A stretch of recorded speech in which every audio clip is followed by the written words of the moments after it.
छुरी हमारी जबान है और दुनिया के सबसे खतरनाक हथियार हमारे शब्द हैं, जो बिना किसी खून खराबे के लोगों को अंदर ही अंदर मार सकते हैं। हमारे शब्द हमारी ताकत हैं, लेकिन ये हमारी सबसे बड़ी कमजोरी भी हो सकते हैं अगर हमें नहीं पता कि कब, कहाँ, क्या और कितना बोलना है।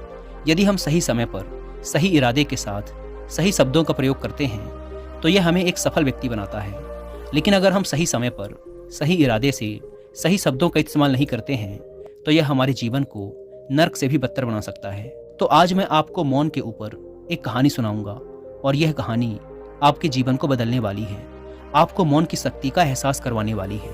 जापान में एक बहुत ही प्रसिद्ध बौद्ध भिक्षु हुए। उनका नाम था रिझाई। रिझाई अकेले रहते थे जंगल के पास, दुनिया के शोर शराबे से दूर। रिझाई एक बहुत ही बड़े ध्यानी और प्रबुद्ध व्यक्ति थे और इसीलिए वो पूरे जापान में बहुत प्रसिद्ध भी थे। एक दिन एक राजकुमार रिझाई के पास आया और बोला, प्रिय भिक्षु, मैं हमेशा थका हुआ, निराश और परेशान महसूस करता हूँ। मेरा मन बहुत अशांत रहता है। हालांकि मेरे पास सब कुछ है, दौलत, शोहरत, सुख सुविधाएं, जो हर व्यक्ति चाहता है या पाने की इच्छा करता है, लेकिन फिर भी मेरे अंदर इतनी अशांति और चिंता क्यों है? रिझाई ने कहा, इस प्रश्न का उत्तर तुम जानते हो, बस तुमने कभी इसकी तलाश नहीं की। रिझाई ने आगे कहा, मैं एक प्रयोग करना चाहता हूँ, क्या तुम करना चाहोगे? इस प्रयोग के बाद तुम्हारे जीवन में किसी भी तरह की अशांति और चिंता नहीं रहेगी। यह सब सुनकर राजकुमार बहुत हैरान हुआ। उसने रिझाई से कहा, बताइए मुझे करना क्या है? अपने मन की शांति के लिए मैं कुछ भी करने को तैयार हूँ। भिक्षु रिझाई ने एकदम शांत स्वर में उत्तर दिया, अगले 10 दिनों तक तुम मेरे आश्रम में रहोगे और एक सामान्य व्यक्ति की तरह अपना जीवन व्यतीत करोगे। तक तुम एकांत में अकेले मौन बैठे रहोगे, जितना हो सके कम बोलोगे। राजकुमार भिक्षु की बात से सहमत हो गया। पहले दिन राजकुमार को लगा कि उसका मन सामान्य से अधिक अशांत और विचलित है। उसके मन में तरह तरह के प्रश्न उठ रहे थे और वह आम लोगों की तरह जीवन जीने में असहज महसूस कर रहा था। उसके अंदर से बोलने की प्रबल इच्छा उठ रही थी, लेकिन वह मौन रहा। उसके मुंह से कुछ नहीं निकला, एक शब्द भी नहीं। वह बस चुपचाप बैठा रहा।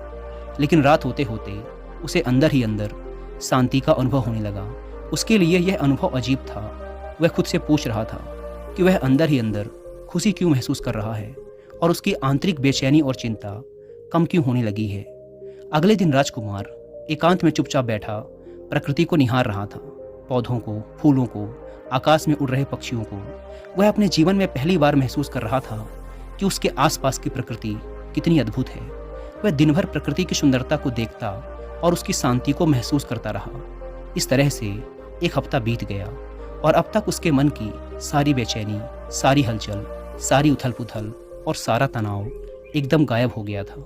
8वें दिन की सुबह राजकुमार फिर से एकांत में बैठ गया और कुछ ही मिनटों में उसकी आंखें अपने आप बंद हो गई और वह गहरे ध्यान में चला गया। वह पूरे दिन वहीं आंखें बंद किए बैठा रहा और गहरे ध्यान में डूबता चला गया। ना कोई शब्द, ना कोई चिंता। राजकुमार भीतर से असीम शांति और आनंद से भर गया।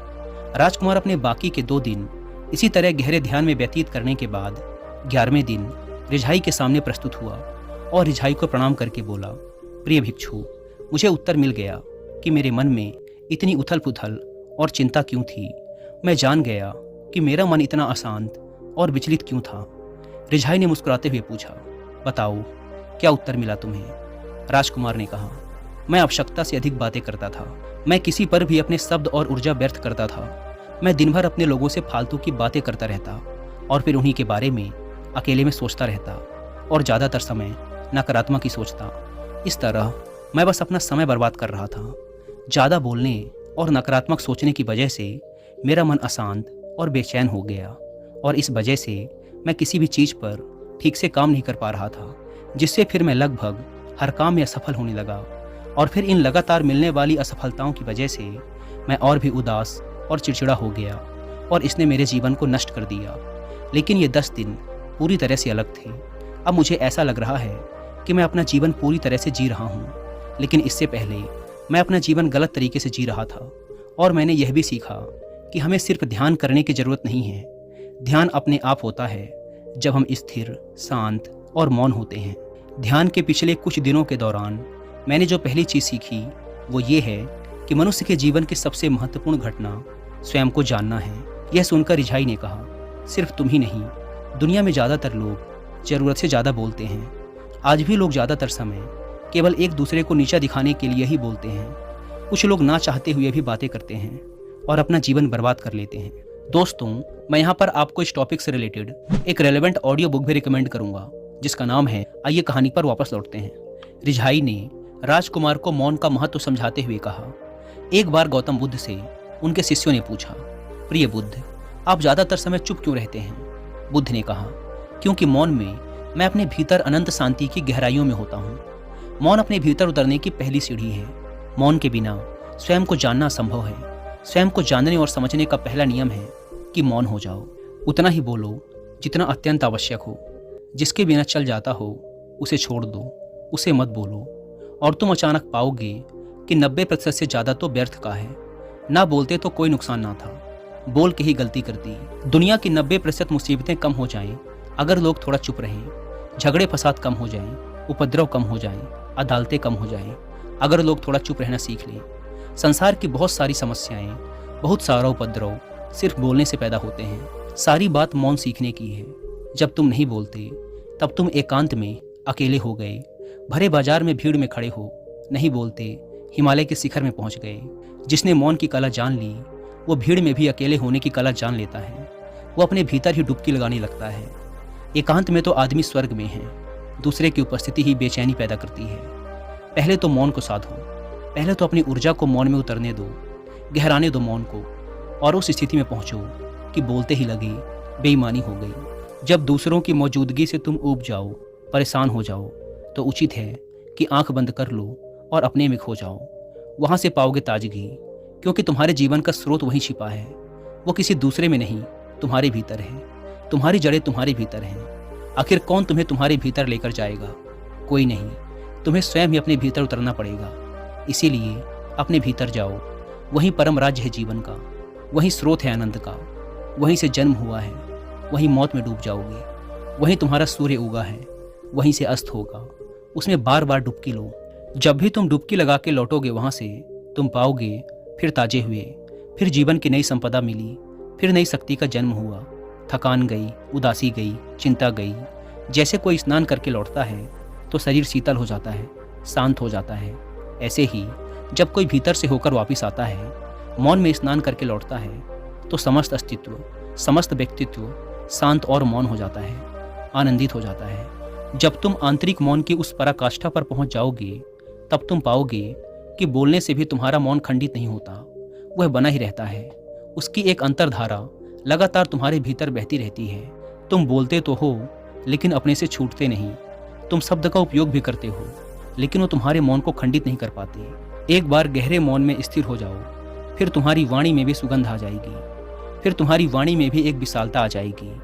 तुम्हारा बोलना संगीतपूर्ण होगा, तुम्हारा बोलना सत्य होगा। तुम बोलोगे तो दूसरों पर भी शीतलता छा जाएगी। जैसे ही तुम अंदर से चुप होते हो, तुम इतने शक्तिशाली होने लगते हो कि समाज की निर्भरता तुम छोड़ने लगते हो, और तुम्हारे जीवन में एक मस्ती आती है जो केवल दीवानों के जीवन में होती है। तुम्हारे चेहरे पर एक नई रौनक आ जाती है।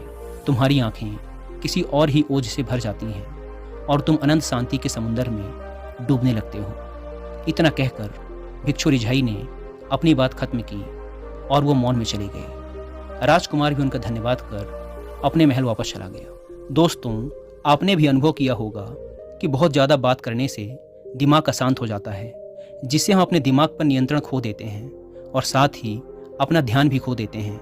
जो लोग बहुत ज़्यादा बोलते हैं वो अपने किसी भी लक्ष्य पर पूरी तरह से केंद्रित नहीं हो पाते, और अगर हम केंद्रित नहीं हैं तो जीवन की सच्चाई को समझ नहीं पाएंगे और ना ही कभी मनचाही सफलता हासिल कर पाएंगे।